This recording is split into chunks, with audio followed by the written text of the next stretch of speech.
This is day 9 of 365. Glad to see you. Uh, you know, everybody has been talking about a lot of things that's going on in their lives. And at this time of the year, a lot of people are talking about getting fit and, just basically makeover type stuff and all that. And that's cool. That's really nice.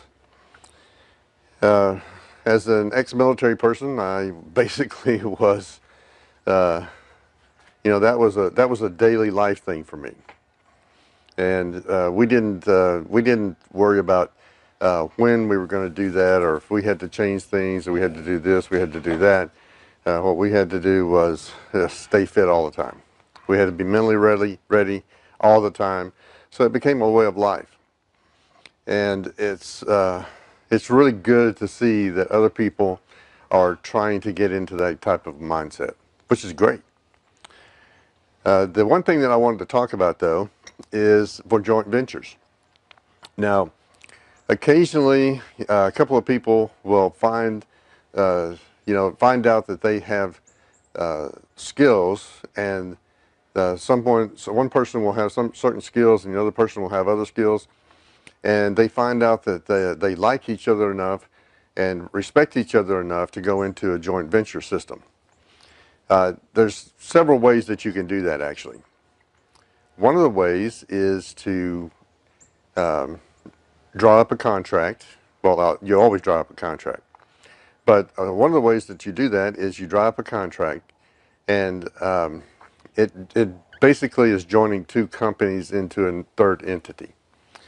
And of course, there's rules, regulations. You have to do every detail about that to make sure everything is exactly the way you want it to be done. No questions can be drawn up later about this or that. And you really have to have a lot of trust with someone to be able to go into business with them. You really do.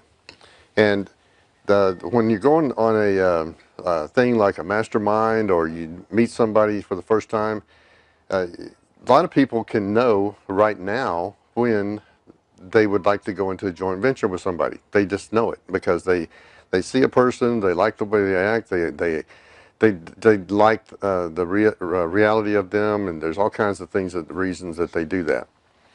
So some of the things that you have to look for to do a joint venture. Well, first of all, it's the contract, okay? You have to know what the tax liabilities are going to be. You have to know who's going to get paid what, and you have to know what the responsibilities of each person are going to be. And those have to be listed out and pretty much detailed, because if you leave them any ambiguity in there anywhere at all, what's going to happen is that someone is going to say, oh, I'm not supposed to do that. That's not in our contract, or this is that, and this is that later on. If you have a disagreement about the way something should be done, that will sometimes come up. So you have to be really, really detailed in what you're going to say and what you're going to do. Another thing is about the tax thing. Let's say that you're in two different states. Well, your two different states means that there's two different tax liabilities. The best thing to do is contact your tax lawyer or someone you know that has tax experiences that can do that sort of thing, and get their advice on what to do. And they can help you out with that as much as you want to, as much as you need. Now, if you have a lawyer, of course, it's going to be more expensive, because the lawyer is going to tell you, oh, well, you got to do this, and the wherefores, and signatures, and doing all this other stuff, right? You can also do something that's called a simple contract. Okay, simple contract means that both of you sit down, you draw out the details of the plan, and you put something simple as, okay, I'm responsible for all the taxes in my state. You're responsible for all the taxes in your state.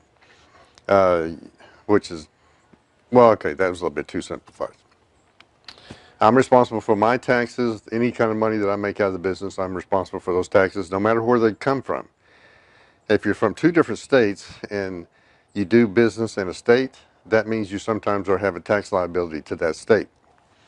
If you're doing business online, however, and you do everything online, there's a good possibility that you only pay taxes to wherever your money's going to in the bank.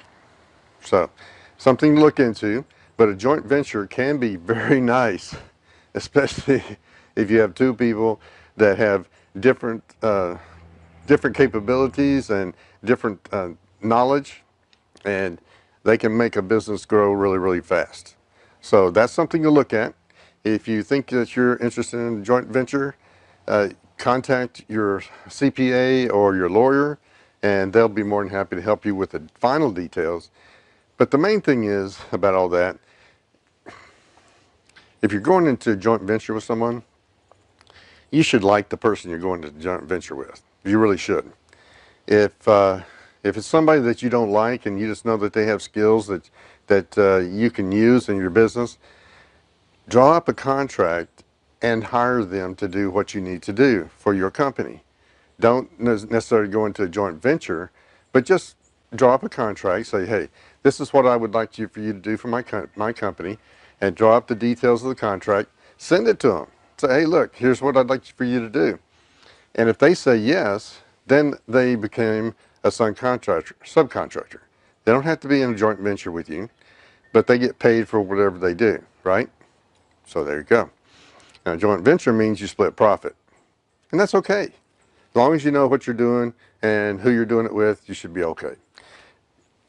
This is Preston Biggs with PNB.com, soon to be team up with PrestonBiggs.com. And you may see a Facebook thing that says team with PrestonBiggs.com.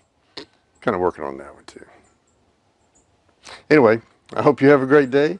It's nice talking to you. See ya.